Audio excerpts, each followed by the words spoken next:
You're watching PIX and Politics Daily with Dan Mannarino. Hey everybody, welcome to PIX and Politics Daily. It is Thursday, February 5th. Hopefully you're having a great day so far.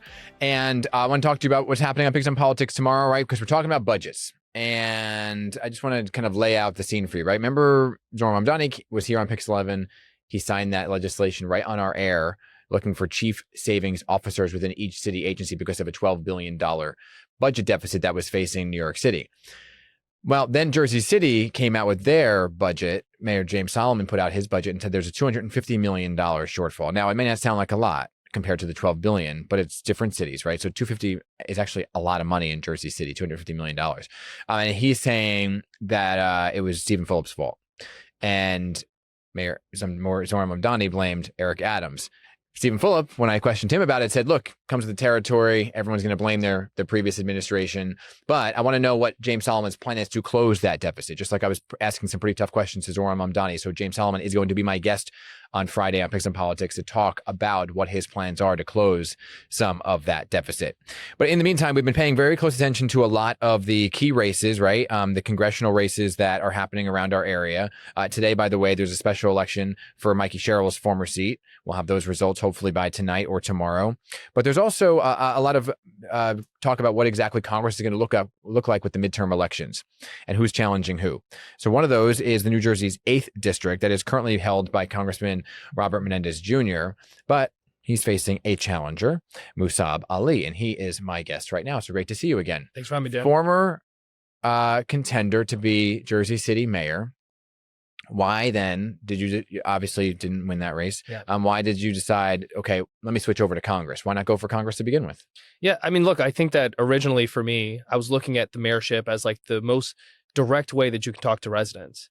And I think in those conversations, what I learned over and over again is we had residents talking about healthcare, talking about immigration, talking about how they felt about foreign policy. And I kept reminding them that's not the mayor's job, right? And over again, I sort of realized like, you know, there's room for us to improve in terms of our congressional delegation and the person who's representing us.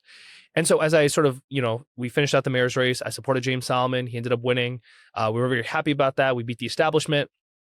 I think that what I realized over the course of that race is people are just not happy with the establishment. They're not happy with the status quo. They're looking for champions for everyday people. Do you think that Bob Menendez is the establishment, Junior? I think that the name itself and the fact that you're tripping up over it sort of lets us know how much of an establishment name that is. Yeah, I mean, but yes, the name itself because of who his father was. But he was relatively new. He's a relatively new kind of freshman congressman. What is it about what he's doing right now that you don't think is working? Well, I think there's several things that we disagree on, but I think primarily when you ask about what does it mean to be an establishment Democrat, I think all the signs are there, right? His number one donor is AIPAC. His top donations come from corporate PACs. I mean, in his last quarter filings, we looked at his donations that came from within the district. Dan, there were less than 10. Less than 10 people in the entire district that he represents of 750,000 people donated towards his campaign. What that tells you is this is not a campaign that's powered by everyday people. This is a campaign that's powered by special interests in the establishment. So let's talk about the issues then, right? And where he stands on the issues versus where you stand on the issues. And let's begin with immigration, because we just saw in Jersey City and Hoboken, an area that you would represent, that ICE raids have begun. We had the city councilman in Jersey City who confronted one of the ICE officers and said, can you show us the warrant? He said, I don't need to show you that, bro. Where exactly do you think is playing out on the streets? Should ICE be abolished? Yeah. Look, I am 100% in agreement that ICE should be abolished. I took that position early.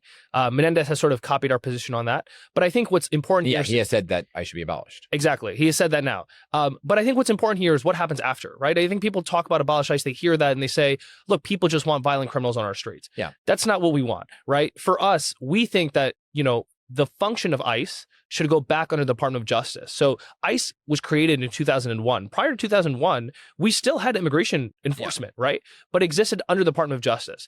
And why that's so important is the DOJ has to follow due process. The DHS is not following due process, and we see that because the vast majority of people who are being detained are people that have not committed any crimes. So how do you go about abolishing an organization like ICE? It's very simple. Congress has the tools of the purse, and so they reallocate the money. They say, look, there is going to be no money that exists for ICE ICE. ICE will no longer exist. We're going to refunnel some of that money into the Department of Justice to actually have the immigration enforcement like we used to. So was it a mistake for some Democrats that voted for this recent Department of Homeland Security bill to keep the government open, right, or partially shut down? In that was funding for ICE. And Laura Gillen and Tom Suozzi, Democrats on Long Island, they're in a bit of hot water now because of that vote where they voted yes. How would you have voted? I would have absolutely voted against it. Mhm. And I think that Democrats need to grow a spine. I mean, I'm just going to be honest with you. The problem that we see over and over again is too many Democrats are not willing to stand up against special interests. They're not willing to stand for their constituents. Mhm. Overwhelmingly, people are not supportive of what ICE has done, including the murders that are taking place in this country. And I think that Democrats need to stand up and say, look, we are all firmly against this, and talk to their colleagues and work together. Yeah, I mean, so you think it was a mistake for them to vote yes? 100%. Yeah. And besides the fact that there's the ICE conversation happening, the other big one, and you ran on this when you were running for Jersey City mayor, is affordability and just the overall cost that people cannot afford things. So, and I asked this question to a lot of folks who are running for Congress. What can you do immediately if you were to become a Congress member that hasn't been done yet to bring some of these costs down? Well, I think the first thing you can do is sort of reverse the effects of the big, beautiful bill and reverse that wealth transfer. We just had the largest wealth transfer, not from the rich to the poor, but from the poor to the rich in this country. And I think you have to reverse that. You have to think about ways that we can take and tax the wealthiest Americans, the wealthiest corporations, and bring that money back to everyday people. But Dan, the reason this doesn't happen is because the majority of Democrats and Republicans are getting funding from the same people. When corporations are funding Democrats and Republicans, what do you expect these guys to vote for? I mean, my opponent, again, the majority of his money in the last quarter came from corporate PACs. And so if you are funded by corporate interests, you are never going to vote against their interests. So are you saying raise the taxes for the wealthy? Like, what are you saying in terms of making So one of our platforms literally is taxing the rich, right? Okay. So the wealthiest Americans, the wealthiest corporations, closing these corporate loopholes to allow them to pay back into a system that can on provide, a federal level. On a federal level, that can provide universal health care, right? I mean, universal health care, that should have been established in this country. Every other industrialized country in the world does this. We're the only country in the world where this doesn't happen. Mm-hmm. So the reason I push back a little bit is because like Zohran Mamdani is trying to do this right now on a local level. Mm-hmm. And he's getting a lot of pushback from both Democrats, one of them being the governor of New York, who would have to make that kind of happen. So what makes you so confident that Democrats around the country who are in much more purple districts than you are would say, okay, you know what, I want to tax the wealthy? How would you get it done? Dan, again, it goes back to who funds these people, right? But they exist, right? Exactly. No, exactly. Because you win doesn't mean the rest of them aren't. 100%. But what I'm saying is what we need to do is we need to change the way the conversation of politics happens in this country, right? Right now, you have a certain class of people that control what is supposed to be a democracy. The vast majority of Americans are not that wealthy. The top 1% now have more wealth than the bottom 93% of Americans. Mm-hmm. And if you have a voting class, the House of Representatives that's supposed to represent everyday people, that is voting for the interests of the 1% and not those bottom 93%, I think we can both agree that democracy is not working. And so what we're trying to do is restore the way democracy is supposed to work. Get that money out of politics, get these politicians to actually listen to everyday people, and get people to vote because they actually believe that politicians are going to stand up for what they want, not for the 1%.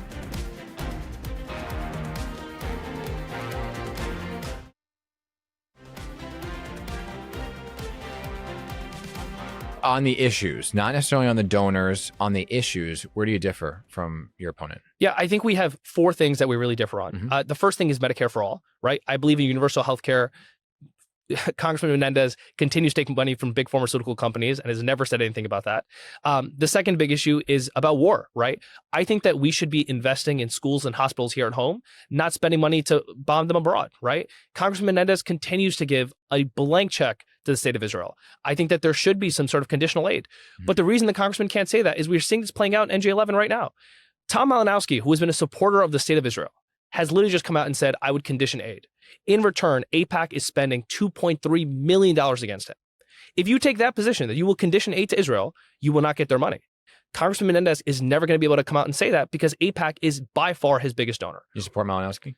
I think that in that race, I support Anna Lilia. I love what she stands for, and I think that that's the wing of the party that I belong to. But I think what they're doing to Malinowski, I think, again, it's just a show of force from AIPAC, right? To say, look, if you condition aid, we're not going to support you. Yeah, you just said something very interesting. You said that's the wing of the party I belong to. So let's go there. What is that?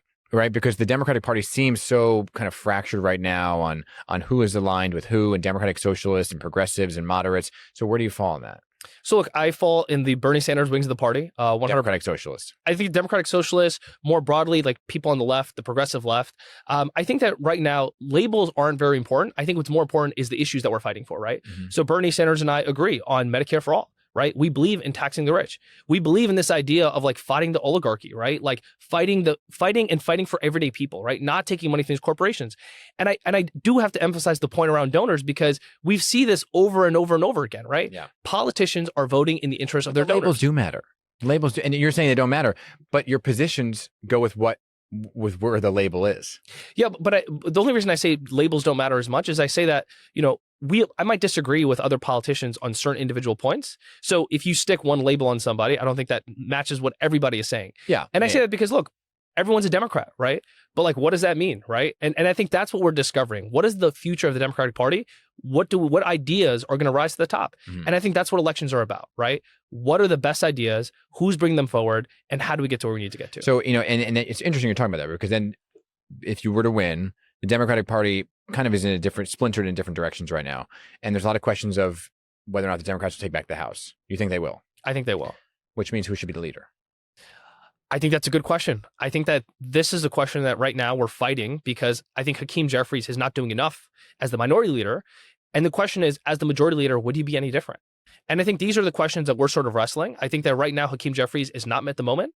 But, these are conversations we need to have about what is the party's central theme? What are we talking about? Is this going to be a party that stands up against corporations? Is this going to be a party that fights for everyday working people? Because I think that is where the country is going. People are waking up to the idea that their politicians are bought and paid for. I mean, we saw this with Andrew Cuomo. And I think, again, we're seeing this with Rob Menendez. When you do not have organic support from within your district, when you are propped up by corporations, when you are propped up by special interests, everyday people are going to say, look, you don't even represent me. You don't understand what my life is like. So who would be the speaker? I think that's a good question. I think Congressman Ro Khanna has been doing a great job sort of angling as a different flavor of what Democratic Party could be. Yeah. But look, that's a conversation to have after we win the mission. All right, we're going to leave it there. Okay, great to have you here. Good conversation. Come on back soon because we're paying close attention to this race and we are going to invite Rob Menendez on as well. But it was good to see you. Thanks for having me, Dan. Can I ask you about Jersey City? Sure. You know what? Hold on a second. Let me just do that. You almost won. You saw the budget that came out. I know we said we weren't going to talk about this, but I think it's very interesting with your perspective. You surprised? I think I'm surprised just how bad it is, but I don't think I'm surprised that there was a massive deficit. I mean, I think all of us saw there were gimmicks and tricks that were taking place. And I think for a long time, this city has not been running with, the replacement of civil service, right? Like we see staff members that were leaving, those positions never being replaced. And you have to ask yourself, right? If you are running a city that is supposed to be the best mid-sized city in the country, why are you not replacing these positions? Why are you not providing services? Why is 911 not working?